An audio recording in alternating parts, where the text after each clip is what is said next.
Welcome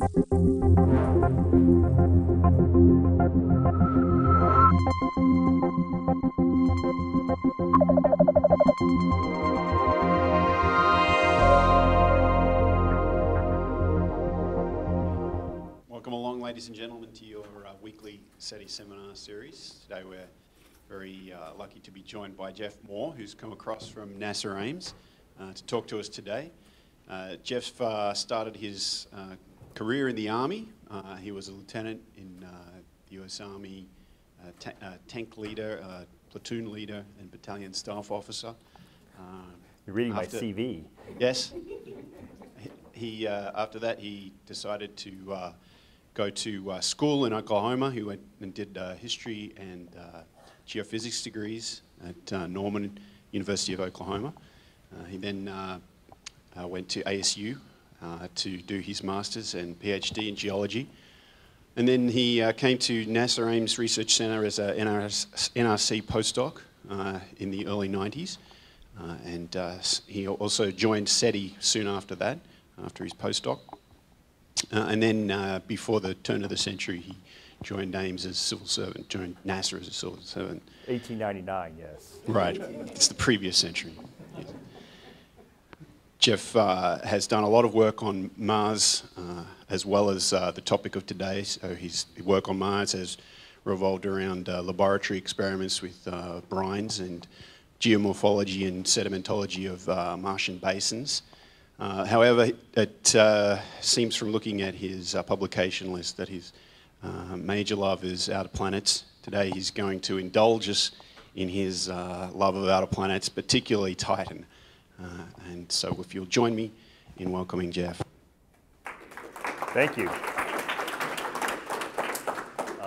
Well, I wasn't sure what to name this. Those of you who walked in early heard me say that I sort of thought of this and then realized that the very first article after the Voyager 1 flyby on Titan called it the Moon of Mystery. So I said, well, great minds think alike. So this work is being done. Originally was work that was done with Bob Papalardo, who's down at JPL and the head of the Europa project, and was at the time the discipline scientist, or the project scientist for the Cassini mission, where we were questioning whether we really were seeing volcanoes on Titan or not, and you'll see our results from that. We have a paper that's been submitted to Icarus discussing that matter, and subsequently I've been doing some work with Alan Howard and Paul Schenck on some landform evolution modeling to try to test the hypothesis, which I'll discuss today, and I'll show you some results from that. So let's have a little bit of background. I think most of you know that Titan was discovered about 400 years ago, and not much more was thought about it until Gerard Kuiper in 1944 noticed that there was atmospheric methane. They saw gaseous methane on the surface of Titan, and it was the first time people realized there was an atmosphere. And right away, this caused a sensation to the extent there was such a thing as a popular science press. Early space artist, such as Chesley Bonestell, did this beautiful painting of what it would look like to stand out on the snows of Titan, looking across this nice deep blue sky at the crescent Saturn. By 1980, just before the Voyager 1 and 2 flybys of Saturn, there were kind of two extreme models for Titan's atmosphere being seriously considered. There was a pure methane atmosphere in equilibrium with methane ice, which would yield a surface pressure of about 20 millibars. And then Don Hutton had an alternative hypothesis that, in fact, it had a very thick atmosphere of nitrogen with only small amounts of methane. Well, fortunately, the instruments and flight trajectory of Voyager 1 was admirably suited to address these questions. And so in November 1980, the Voyager 1 radio occultation experiment showed that Titan had what I like to call a Huntinian atmosphere, which is in fact dominated by gaseous nitrogen, with a surface pressure of about 1.5 bars and clouds and aerosols of methane and other alkanes. And the initial speculation, here's a painting done, that was literally done a week after this initial press conference, speculated that it was a surface that was subjected to methane rain. They thought this was probably due to the nearness of the triple point of methane, and they also knew that methane would be photolyzed and radialized and form particulates, which would form a fallout of heavy hydrocarbons, which would then rain down onto what was presumed to be an H2O ice bedrock based upon the density of Titan. Now, only a couple of years later, Jonathan Lunine began to talk in the early 80s and published a paper in 1983 with his advisor, David Stevenson, and maybe one other person, I can't remember, that proposed that Titan would be covered with an ocean 1 to several kilometers deep, consisting mainly of ethane. And all this supposition was based on the assumption that equilibrium chemistry, that the chemistry you saw of Titan today was the equilibrium chemistry of Titan throughout the age of the solar system. And this was actually considered pretty much a prevalent idea through much of the 1980s and only really began to be challenged in the early 1990s in a way which was difficult to continue to support this idea. And we got our first Earth-based observations, or HST-based observations of the surface of Titan, where it could be seen in the near infrared, and you could see there are these permanent features on the surface, permanent albedo features, which you could see moving around as Titan moved tidally locked with one face always facing Saturn, suggesting that if it had liquid seas or lakes, they had to be relatively small, and there was probably a lot of land on Titan. So that was the setup and anticipation of what was going on with Titan. I've obviously skipped over a great deal of work that was done, although I'll allude to it later on in my talk, until the Cassini-Huygens spacecraft arrived at Titan in 2004-2005. Now, right away, the problems that were facing the observers were that in visible light, you really can't see anything at all. The ISS system, the camera system on Cassini, and its longest wavelengths could peer through the haze and see the grossest albedo features, but still it's so hazy at this approximately 1 micron window that you really can't discern features much smaller than a few kilometers across. While the visible and near IR spectrometer can see clearly down to around 4.5 microns, for instance. In that region, the atmosphere is quite clear and doesn't scatter, but then you're limited by the spatial resolution of the spectrometer, which is typically still only going to be a couple of kilometers or several kilometers per pixel. So as I said, this bullet goes with these points. Also, the initial radar was very difficult to interpret. They flew over a region which didn't appear to have a lot of topographic relief, and it produced patterns, but they were difficult to interpret, as I'll show in a moment. And so it really was left to the Huygens descent cameras to show that, in fact, there was unambiguous evidence for fluvial activity. That is to say, where rainfall has fallen, moved across the surface of the ground, carved fluvial systems, and then transported material out of these fluvial systems down into low-lying areas. So here we come up to the end of the nominal mission. So by the end of the nominal mission in 2008, there have been about 44 radar passes of Titan. The synthetic Aperture radar system, and there you can see the specs on it, makes claims of seeing things as well as about 1/3 of a kilometer across per pixel, but due to the relatively low signal-to-noise efficiency and so on, it effectively lowers the resolution down by a factor of 2 or more. So realistically, speaking for myself, when I look at these images, even under the best of circumstances, I rarely can make out a spot which I'm confident I'm seeing at better than a kilometer. And this usually takes a few pixels to actually recognize a landform. It means that realistically, those landforms are going to be a few kilometers across, like 2 or 3 kilometers across, to be recognizable. It does have an altimeter component, which does give us some good topographic information, but they literally are just strips down the centers of these strips. So you basically have altimetric profiles, which is useful, but it still makes it very difficult to understand what it is you're looking at in the radar many times. And probably the most useful thing, although unfortunately it can only be applied to much less than 1% of the surface, is SAR stereo, where you basically take 2 synthetic aperture looks at the surface from different viewing geometries, and then you can reconstruct the topography much in the same way you can do that by looking at stereo images taken from cameras of planets or the Earth and use parallax information to derive relief. And this is all very important because in geology, and particularly in fluvial geology, knowing the actual topography of the landscape, what's up and what's down, and what the the relative slopes on things is crucial in being able to make unambiguous interpretations of the processes which operate on the landscape. So as you can see from that you know, with the global coverage, you know, map, that the Venetian blind discontinuities of the data, only 25% of the surface covered, and limited topographic information really has greatly hampered the formation of a global integrated interpretation of Titan's geologic evolution.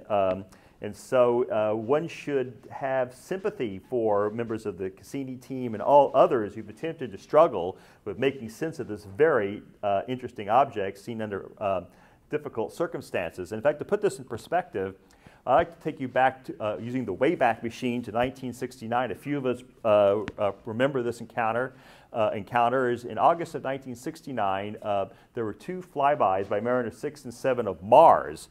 And these flybys took images covering about 20% of Mars. They were at about 1 to 2 kilometers per pixel and so on. And they very much were similar in extent and resolution to the data we had at the end of the nominal mission of Titan from the radar system. Now, it's interesting and informative to learn what people thought they did and didn't see. My most interesting observation is that they did see, for instance, these sinuous channels, which the imaging team prudently did not identify as fluvial channels, even though we today know this is a fluvial channel. This is Evros Vallis. And even they were under great political pressure to announce the discovery of running water or past running water on Mars, because it was then called the Mariner 71 and the Viking 73 missions were in a certain amount of budgetary stress at the time. So they resisted the temptation to support those 2 programs by announcing something which they thought would have been premature. And in fact, to show you how conservative they are, they saw that there was this bright 500 kilometer diameter annulus here at Nix Olympica, which they identified as a probable impact crater. But of course, we know it's Olympus Mons, a 30 kilometer high volcano. But again, if you get back to the mentality of 1969, what people knew from the moon, which is what people were informed from looking at these data, those were reasonable, and for what they could see in the high resolution data, those were all reasonable suppositions. Okay, let's talk about what nobody questions about Titan. There are 3 major landform processes which there is unanimous agreement that they are operating on the surface of Titan. The first one is impact craters. The next one is aeolian activity in the formation, particularly of sand dunes. So here, the sand dunes represent beautiful deposition, and the fact that they're formed into dunes suggests that the sand is also being transported. And here you can see the sand deviating around various obstacles. These are very low, nondescript masses of bedrock, which have slightly higher topography, presumably, than the sand seas around them, and you can see the sand simply diverting around them. And I want you to remember how these sort of nondescript little features look when I show you a picture. I'm going to show you a putative volcano in a moment. Do you know anything about wind speeds? I understand that they are on the order of a few meters per second, and people have both. They were not measured, except of course by just the descent accelerometers on Huygens, but the people have modeled them based both on what it takes to move sand around and on theoretical atmospheric circulation models. Well, we know what the wind speeds are at cloud levels. Yes. But not at the surface. Right. And also, no one disagrees. And in fact, probably one of the dominant processes on Titan is fluvial activity, which results in spectacular erosion, transportation, and deposition. So those issues are not controversial. And all 3 of those issues are, by the way, exogenic. None of them involve the internal heat of Titan driving mountain building or the opening of great chasms or the formation of volcanoes. These are all things that are just passively operating on the surface. They're largely being driven from above. Jeff? Sir? Could you go back to the previous slide for a second? Those channel-like things, especially at the bottom, what causes those? These are just sand dunes. Those are just row after row after row of sand dunes. And why do they get organized like that? that's a discourse in its own right, which will completely derail the rest of this. So if I'd love to talk to you and point you some literature on how sand dunes are formed, but for the purposes of this argument, let's just move on and acknowledge that they're widely recognized by aeolian as sand dunes. Okay, because it seemed necessary to resupply Titan with its methane, since methane is converted into these heavier hydrocarbons and precipitate on the surface, it was widely presumed that there were mechanisms to continually resupply Titan with methane. And so there was the high expectation that people would see vents and volcanoes and so on Titan, which would be the sources of this methane resupply. And in the early data collected by the radar system, in this case, and in these two cases by VIMS, and this one case by ISS, the camera, people thought they were seeing features which they tried to attribute to volcanism on Titan. And I now want to discuss, well, and to show you how intense the interest was in volcanism and how certain many people thought they were in seeing volcanism, I hesitate to show this slide, which show all the papers written on the subject of Titan cryovolcanism published in peer-reviewed literature. These are already out. You can look them up in published sources that were published after the beginning of the collection of data from Cassini. And actually, this is not a complete list. I just cut it off at mid-2009 because otherwise it became impossible to read. So there was a lot of enthusiasm and a lot of belief on the part of people studying Titan that they were indeed seeing volcanoes. So let's look at three of the more famous and better cases. As I said earlier, the first radar image, this is from the very first radar strip that was taken by the Cassini orbiter, revealed this feature, which is called Ganesha macula. And to people looking at it, it resembled somewhat the so-called Venetian pancake domes, which are little volcanoes, or not little, they're about 20 kilometers across, 20 to 30 kilometers across, that people saw in radar images of Venus from the Magellan mission back in the late 80s and early 1990s. The one problem with this is that this feature is about 6 to 8 times larger than the pancake domes on Venus. And since they didn't have any real topography, they simply looked at the patterns and interpreted this to be a caldera and these to be lava channels as lava flowed down the edge of the dome and then collected along the side. And you know, the pattern is not inconsistent with that explanation, so it was not an unreasonable interpretation at the time. And it kind of set off this enthusiastic search for volcanoes by a number of other researchers involved with the mission. Now, let's start with Ganesha and look what we discovered when we actually took advantage of the fact that we had some stereo coverage from 2 different look angles in which Randy Kirk, who's on the Cassini radar team and the chief cartographer at the U.S. Geological Survey in Flagstaff, generated a topographic map. And so here's Ganesha again, and here it is in topographic information, and you can see right away it doesn't resemble a dome at all. In fact, we can now see that this center spot is actually the lowest point in the entire scene. And so these are little channels of, we believe, fluid running into and collecting in a little lake in the center of basically a depression, where running through the depression are a few ridges. And so the upshot of this is that there's little or no topographic expression of a dome or shield seen here, and Ganesha is no longer considered by members of the Cassini team to be a volcano. The next one, and this was also something that was seen in the very early data, is the so-called snail. Now this was seen in a very high resolution image taken by the VIMS team, and the VIMS team was a paper led out by Sotin et al., published in Nature. Made argument that, well, the center of this feature is brighter than the side, and they interpreted that to mean that it was rising up above the hazes, and therefore you could infer topography. They saw it look like a little spot in the center, which they speculate in their paper could be a caldera. They thought that these lines here were where the volcanic edifice was being perhaps broken up by tectonics, and these were perhaps flows and so on coming off the edifice. But when a radar image was acquired in 2008, Lo and behold, it's just another one of these little nondescript pieces of highlands material that are sticking up above the sand sheets as the sand ergs sort of divert and sweep by them. And so these two images are shown at the same orientation and the same resolution. I'm sorry, at the same orientation and scale, but here you can see there's, again, nothing to this feature that makes it remotely diagnostic of being a volcano. And then the most celebrated recent examples that still gets a lot of traction and authors still defend their position that this is a volcanic field is this feature out here in Hotai Arcus.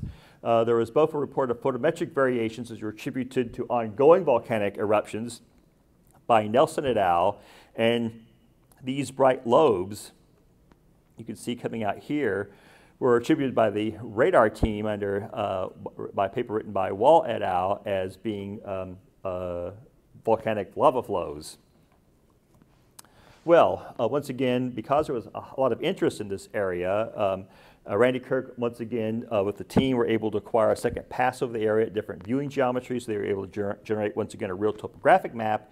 And lo and behold, it turns out the so-called bright lobes, and you can see one right there, actually are the lowest part of the scene, and they are also level. So what is really going here is this is a very low level plane, all this purple material you see here where all these bright so-called flows are supposed to be. And in fact, it's the dark stuff around them which make up little hills. Now, in classic form, several people on the team, after being shown this image, said, well then, this dark stuff, they're now the flows, and the bright stuff is what's being flowed upon. But then I'm thinking we've already published a paper saying the bright stuff are the flows. So, and as far as the photometric story goes of ongoing volcanic activity in the area, it was pointed out by Soderblom et al. That if you disregard the low resolution data and only look at the high resolution data, that there's a strong and simple correlation between falling contrast and increasing emission angle. And this is just a natural consequence of the aerosol scattering. And so there's no excursions in brightness being seen here, and there's nothing funny need to require to explain the observations at Hotai Arcus. And so Nelson's conclusions that there were temporal brightenings in this area seem to be certainly being questioned by his colleagues on the VIMS team. So Occam's Razor interpretation for this area is that these bright, low-lying materials are simply fluvially deposited, and that patterns emanating from the fluvial network systems grading naturally into this bright area simply suggests that this bright stuff is coarse at radar wavelengths of fluvial material. It's alluvium.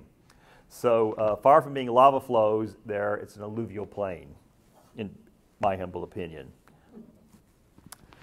Now let's also discuss the other major endogenic processes which operate on Titan, tectonics. Now there is evidence for a certain amount of tectonic fabric on Titan, but this could be due to thermal evolution and contraction, which has been suggested by Mitri et al. In a 2010 paper. It could be due to externally driven forcing from tidal interactions and or for the atmospheric drag decreasing, causing the asynchronous rotation, decreasing eccentricity, non-synchronous rotation, polar flattening, all these things, and even large impacts. It's not inconceivable. Features like this are the consequence of big basin rings like you see on Callisto. I used to show an earlier slide illustrating that, which I've gotten rid of in favor of this one, but if people press the matter and we have time, we can look at that later. And then last but not least, the story being told by the impact craters on Titan. Here are the 3 Titan impact craters I've picked up increasing sizes, including this very large one, which is on order of 400 kilometers in diameter, called Minerva. And Minerva is particularly instructive because you compare Minerva's appearance to even similar-sized impact features on Callisto, for goodness sake, which we all think of as a totally dead, cold, inert satellite. Even Callisto's largest impact features, suggest that Callisto's upper lithosphere is less stiff and less able to support topography than the impression you get looking at Minerva. In fact, when you look at Minerva, the closest things you find to it are the large impact features on the middle-sized icy satellites, such as this one, Evander, on Dione. And even the intermediate-sized Titan craters have apparently higher walls. They don't show interior features that are similar to the interior features you see on Ganymede and Callisto. And the whole impression one gets from looking at the Titan impact craters is that you're looking at a stiffer lithosphere than those of any of the Galilean satellites, which again is inconsistent with the idea that Titan has a lot of internal heat and volcanic activity taking place. John, are those radar images? Yes, yeah. Well, the ones of Titan are. So I raised the hypothesis, is Titan simply Callisto of weather? And here I compare side by side at the same resolution a portion of Xanadu, which you can see what appears to be a fairly cratered surface, which has simply been degraded by fluvial activity. And next to it is Callisto, which is similarly cratered and also been degraded by in situ erosion and mantling by a process different than operates on Titan. But the bottom line is that to zeroth order, one has to ask, are we looking at a world which is basically an endogenic world in which endogenic processes have operated on otherwise would have been an old cratered landscape. So can fluvial erosion patterns tell us anything about initial landscape types? And so this is some work that I alluded to I'm doing with Paul Schenk and Alan Howard, where we use Alan Howard's Landform Evolution Model. And in this work, we are asking ourselves to what degree can the formation processes and morphology of endogenic features or cratered landscapes be inferred after sufficient modification by fluvial erosion, could you create surfaces which would resemble Titan's surface? So we also want to know how much erosion would have to occur to infer anything about the initial landscapes, or at what point can you not say anything about the initial landscapes? So our goals have been to determine the existence and recognizability of endogenic processes, if they're there, determine the relative dominance and nature of fluvial activity on the landscape, to come up with expressions and rates of landform erosion and sediment redistribution, and to see if we can recognize specific morphological expressions of modified endogenic landforms if they're there. Oh, so here's some preliminary results. So I'm going to show you now preliminary results of the matter. So we use this landform evolution model, which Alan developed originally for the Earth and has successfully predicted landscapes on the Earth, which we have subsequently used it on Mars and had a great deal of success with understanding Martian landscapes with it. So we've applied it to Titan, and we considered basically three initial landscape types, so basically the three Galilean icy satellites. We look at a mixture of endogenic belts and zones with blocks of older cratered terrain, but with little regional relief in the form of Ganymede, thoroughly tectonized surface of little regional relief in the case of Europa, and a regionally cratered and mantled landscape with some regional relief due to impact basin ring tectonics, which is Callisto. In all three cases, we use high-quality topographic models, DEMs, of these actual satellites that Paul Schenk has generated from his studies of those satellites. So let me quickly give a little tutorial what you would expect to see, or you do see on the highlands of Titan. This is, again, parts of Xanadu. And upland regions on Titan show this pronounced crinkling or banding, or however you want to describe it, which Alan and I interpret as being ridge and valley patterns of fluvially dissected topography. And here the red arrows point to trunk fluvial valleys where the precipitation running off this landscape is being collected and then transported into these dark areas, which we interpret to be sedimentary basins. And likewise, you can see that these dissected highlands, and here's some more examples of the trunk valleys coming out here. And you can see that in some cases, you actually get a situation where you build a big plane of sediment. And in this particular plane of sediment, we actually think we can see a real sinuous channel and not just the valleys. Usually valleys usually can't see the channels and valleys, you can just see the valleys. But in this case, we can actually make, because the channel is large enough, make it out. And then finally, we also see a large sedimentary sediment basin, which may or may not have a shallow lake setting in it, because methane is relatively transparent to radar when it's shallow enough.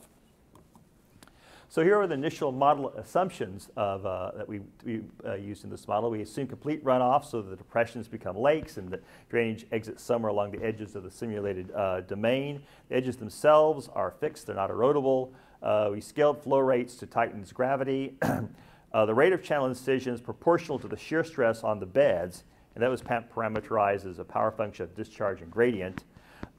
Weathering produces transportable debris. Sediment is deposited in low-lying areas, producing alluvial fans and infilling depressions from the edges inwards to form deltaic deposits. There is little fine sediment in this particular model that ends up in the lakes. In fact, I will show you how these edges, these encroaching edges of fans and deltas actually produce aggradational lake fronts in some cases. And again, the most important thing you should remember is that the spatial pattern shouldn't vary much with the different parameters of how well erodible the surface is, how often it rains, all those things. Although those things would very substantially affect the rate of erosion, but what we're looking at here is what does the landscape look like, not how long it takes the landscape to look like that. I hope that made that sounded clear. But aren't you implicitly assuming that it hasn't gone to completion? Yes, that's right. That's right, because you run it to completion, you'll end up with a peneplain, which we don't. So we only run it until we see where things are going, basically. Okay, so let's start with Ganymede. And here you can see there are no long, deeply incised valleys, but there's extensive alluvial plains. Some of the depressions remain unfilled, hosting lakes, like right there. And there's one of those aggradational lakes, which I was saying are somewhat reminiscent to the aggradational lakes you see out on the sediment plains of the polar regions of Titan. The remaining depressions, these lakes I just referred to, have well-defined shorelines. I was just pointing those out. That look similar to the, well, I just said that, look like the features on the polar terrains. And extensive erosion of the landscape does not erase the signature of the original tectonic overprint of the surface. You're not deceived that there's substantial tectonism operating on the surface, even in areas which are ostensibly supposed to be a cratered landscape. Now, let's look at Europa, where Europa has the same situation, only more aggressively so. You see there's, again, no long, deeply incised valleys, persistence, the signature of the original tectonic overprint, and then again, you do also form these little lakes setting out here in the middle of the alluvial plains. So now let's consider Callisto. Well, we took a DEM that Paul had generated of part of the ring system of Asgard, which is a large multi-ring impact basin. The center of Asgard in this scale would be about over here. And here is this very same DEM now simply shown in shaded relief without the base map overprint. And so we operated on it. And here's that landscape after we've rained on it. And I want to particularly bring your attention to this region, which I'll show you in the next slide. So here's that region. Here it is blown up. Now, it's interesting that Callisto's crater surface, which is mantled, as I mentioned before, but so is Titan's, and this surface of Callisto only weakly tectonized by these basin ring graben. When you rain upon it, produces a surface where the highlands are fluvially dissected and the lowlands are broadly filled with sediment. And this resembles much of the highlands of Titan, much more so than Ganymede or Europa did after we rained on it. And here, again, we've illustrated where the trunk valleys are in this system. I mean, you can barely make them out down here, but I make it clearer. And again, when you just viscerally, now we have statistical ways to show the correspondence of real landscapes to our artificially generated landscapes, which will appear in the paper we're working on this summer. But just viscerally, for the purpose of this presentation, I think you can very clearly see that we can produce a landscape that qualitatively resembles the highlands of Titan, much more so than precipitation and runoff did on the other large icy Galilean satellites. So the preliminary conclusions from our landform modeling is that combinations of convoluted short wavelength topography, as exemplified by the intensely tectonized landscapes of Ganymede and Europa, and little overall regional topography on these landscapes of around 1 kilometer results in little erasure of tectonic texture and poor expressions, although they, in some cases, were fairly well integrated fluvial networks when they were rained upon. And this very same modeling suggests that the initial landscapes like that of Callisto, with larger regional relief, more on the order of 2 or 3 kilometers, and weakly tectonized, is susceptible to large-scale fluvial dissection, valley network formation, and alluvial infilling of low-lying regions, and produces a landscape which reasonably resembles Xanadu. Now, we still have some issues. We need to understand what the importance of fluvial transported sediment is, how much is generated, et cetera, what generates it. We need to understand what the consequences of compensative uplift of highlands undergoing fluvial denudation, and how much erosion can an uplands landscape endure before the original texture, craters or otherwise, becomes unrecognizable. So, Titan, is it Callisto with weather? Titan may be most akin to Callisto. Like Callisto, Titan might have accreted relatively cold in the circumplanetary accretion disk, as has been suggested by Amy Barr and her colleagues in a paper that's in review. Like Callisto, without a forest resonance, Titan may never have experienced significant tidal heating, such as the Galilean satellites, except for Callisto have. And like Callisto, there is no internal magnetic field has been detected or is expected at Titan. Different from Callisto, Titan has a thick atmosphere.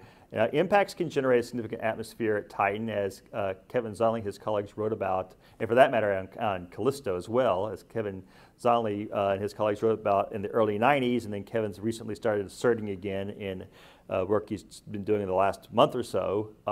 Titan's atmosphere may have inflated and then deflated over time, mainly due to, or the inflation part at least, due to the warming of the sun as the sun becomes brighter with time. And this is again an idea that Chris McKay explored, as did Ralph Lorenz and his colleagues back in the 90s. And then once again, Chris has substantially resurrected this idea, as I'll allude to in the last slide of this talk. And Titan's Argon-40 also could be a remnant from the late heavy bombardment, as was pointed out by Bill McKinnon in his talk at LPSC last month. Okay, also this idea of a quiescent Titan is consistent with geophysical arguments.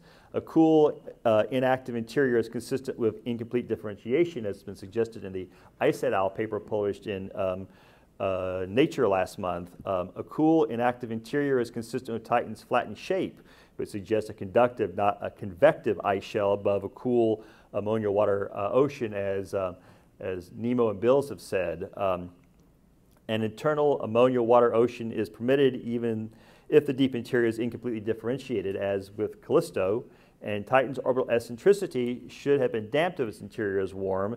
Its high eccentricity can be ancient if its interior has always been cool and relatively non-dissipative. So, the conclusions of our study are that only unambiguously identifiable landforms on Titan, the ones that everybody agrees are there, are all fluvial, aeolian, and impact. They are all exogenic. There have been no unambiguously identified endogenic landforms on Titan, particularly cryovolcanism. So therefore, I think it's at least a viable working hypothesis that Titan could be essentially Callisto of weather, with a cool interior and only exogenic geological processes operating on its surface.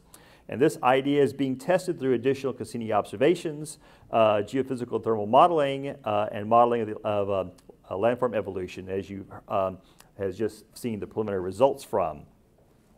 So there are some interesting implications to this, climate implications for particularly this business of degraded cratered landscapes, because if Titan does indeed display degraded ancient cratered landscapes, this would have really significant implications for Titan's history, because when you think about Martian fluvially degraded landscapes, they're only still there because the fluvial activity ceased very soon after the curtailment of heavy bombardment.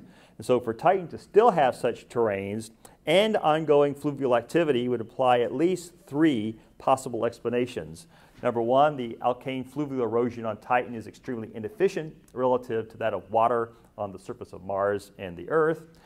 Fluvial erosion very rarely occurs in some places on Titan, like for instance of the Earth we have rain shadows, or it's only recently started raining on Titan in the recent geological past.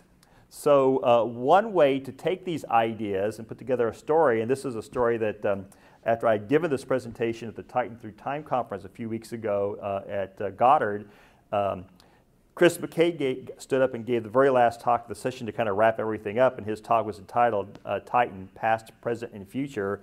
And so I modified his slide to show his story of what may be an explanation for what we are seeing on Titan is telling us.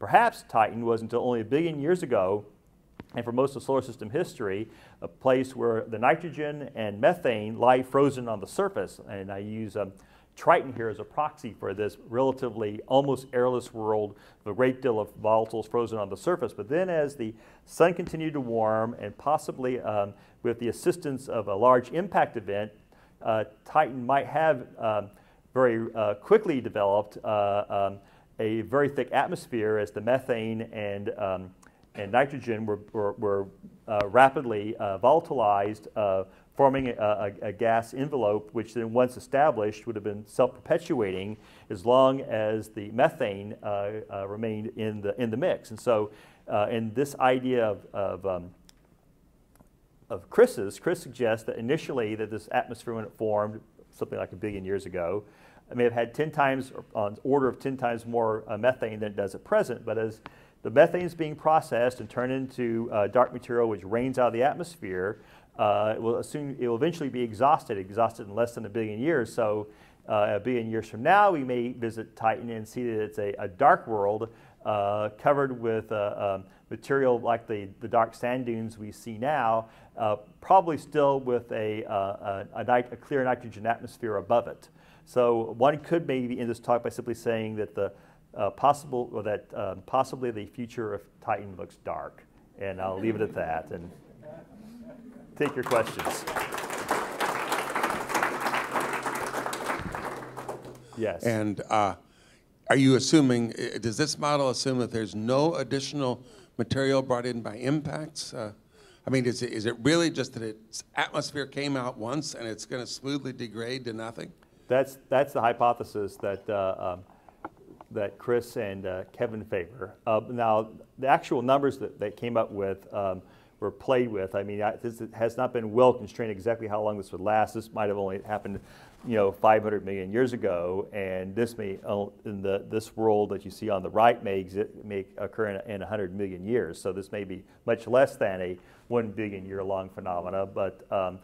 And in fact, there is some evidence to support that Ralph Lorenz, of course, who was a great champion of volcanism on Titan, nevertheless kind of wrote a strange paper in which he seemed not particularly enthusiastic about discussing the obvious implications of his work, which is when he did an inventory of the alkanes on the surface of Titan based upon early observations in the Cassini mission. That when he sunned up all the lakes and sunned up all the material tied up in the dunes, there was only enough material there for about 100 million years worth of methane ever been on the surface. It was being processed at the rate which it's being processed today. So if you just take Ralph's values, now of course there could be more material buried in the sedimentary plains that make up much of the high latitudes and polar regions of Titan. But if you just take the inventory that Ralph came up with, then maybe this situation, it was only 100 million years ago, and that situation may be only 100 million years in the future.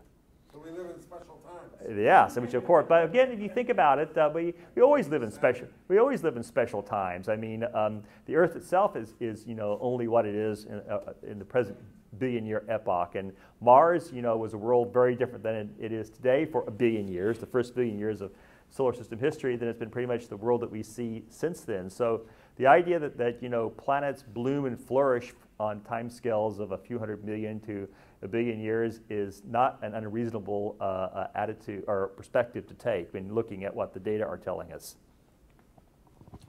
Jeff, yeah, interesting talk. Just one comment. I have to take issue with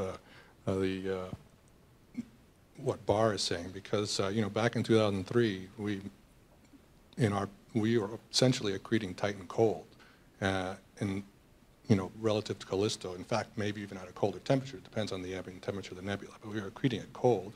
The only difference between the two is that Callisto was taking longer to accrete. Uh-huh. Okay, so that's just one point I have to say. Well, do you agree with her that in fact it's partially differentiated? Oh yeah. Well, okay. I agree that it's partially differentiated. I disagree with the way that she puts it together. Okay. So I mean, as far as I'm concerned, there's really no way that you can put these satellites together without large objects and without bearing heat. So in the models that I'm running, I'm getting differentiation of the surface layers during the accretion process. So the idea is that you have to get, you're essentially doing most of the accretion at that point. And then, I mean, most of the differentiation in the early stages while you're accreting it, and then later is the issue of getting rid of that heat.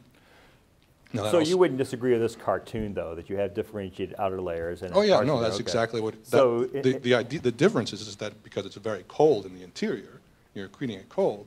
It's a very different. You know, that's what's going to help you to prevent from differentiating the interior. But neither her work or your work would refute the conclusions we've talked about here.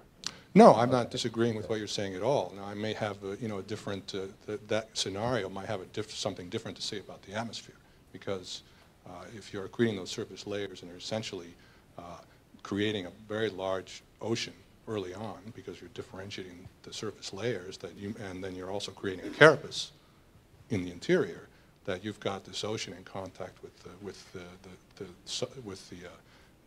silicates, then you might be able to leach argon or things like that from that and deposit in the ocean, which could be outgassed. I guess you early. heard Bill's talk, LPSC. Yeah, and I was actually wanted to ask him a question about that, but of course, Bill's usual. Send us some email. I'm sure he'd actually like to interact with you on the matter. Yeah, but anyway, my other comment was just that you said something about who was it? Was it Francis saying that there was basically it was consistent with a conductive layer? So Yeah, that's the Nemo and Bill's paper. Right. So that's how that second bullet, in fact. how thick of a lithosphere are they talking about then? Oh, I can't remember the number off the top of my head. I want to say on order of 100 kilometers.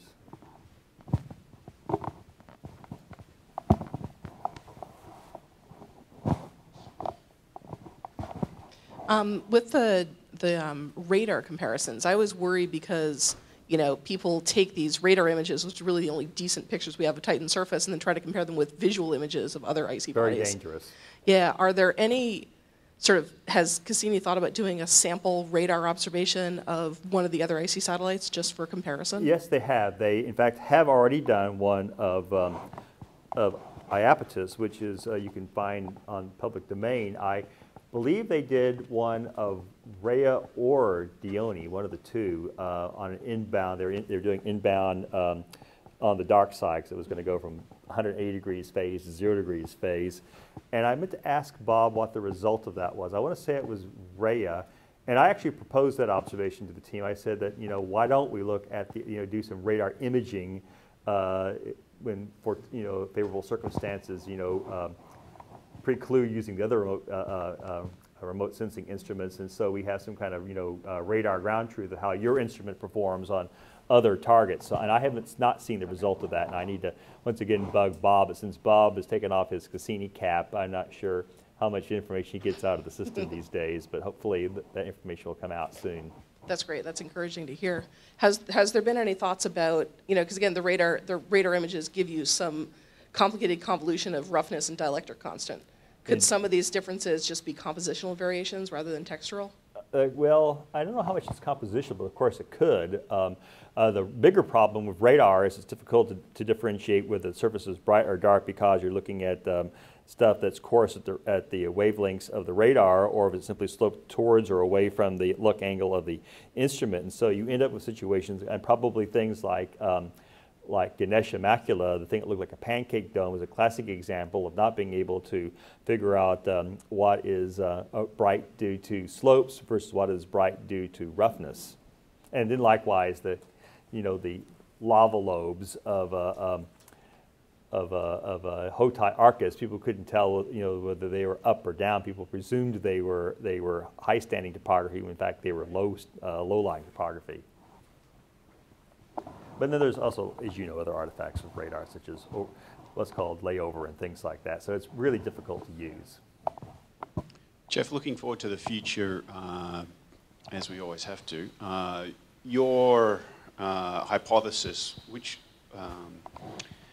how would it best be tested by future missions to Titan? Well, I have often rather fruitlessly spoken to people about what the next Titan mission should be. In my humble opinion, the next Titan mission should be something similar to, or the equivalent of, the Mars Global Surveyor. I think we need to have a global high-resolution map of Titan where landforms can be discerned down to the equivalent of 100 meters per pixel, and we have topography discerned down to the, molar, at least molar quality, if not better, globally. I think that's the only way we're going to sort out whether such things as whether this sort of situation is true. So, for instance, in Chris's model, he thinks that when Titan first developed its atmosphere, that it rained everywhere, and so the highlands, for instance, were rained on when Titan first formed its atmosphere, but then as the methane supply decreased, the rain began to move to higher and higher latitudes. And so if we could see globally the surface of Titan, we would be able to recognize the geomorphologic signature of a situation where it rained everywhere, and there was a large inventory of fluids, and then the fluid situation has been diminishing and retreating to the poles, almost like a Percival Lowell view of Mars in some ways. We might be able to infer that, or at least make the argument that it's a reasonable inference with the remaining data we'll collect with Cassini, but I'm very concerned that that conclusive evidence that, in fact, this is the possible history of Titan, or other possible explanations for Titan's history simply remain elusive. Like, for instance, we have never asserted that there is no volcanism on Titan. We simply have asserted that we haven't seen any evidence for volcanism on Titan. And so with higher resolution global coverage of Titan, if there are volcanoes or other geomorphologic manifestations of outgassing from the interior, we would be able to recognize them. And I fear we're not going to see any such evidence with the data we have collected or can collect with Cassini. So again, maybe I'm being a geologist, I'm not a geochemist or an atmospheric dynamicist. I would favor, like I say, a good, thorough mapping of the place first. Titan global surveyor. Yeah, we need a tight global surveyor mission. Okay. Do you want to kind of read us with the radar mapper and maybe put it down or something? Yeah, that'd be pretty clueless about. All that did was simply whet people's appetite for Magellan.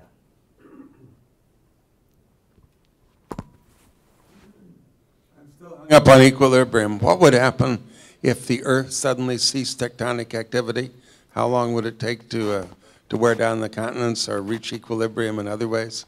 Well, I can answer some of those questions. I think that if tectonic activity ceased, you would probably wear the continents down, and if weather systems continue to operate with the efficacy that they do today, probably on an order of 100 million years. You wouldn't be recirculating the sediment. Well, the sediment would simply, basically end up with a bunch of very shallow platforms. So the continents would basically be these vast, shallow sea platforms, which would be, a few tens of meters lower than the lowest stand of water.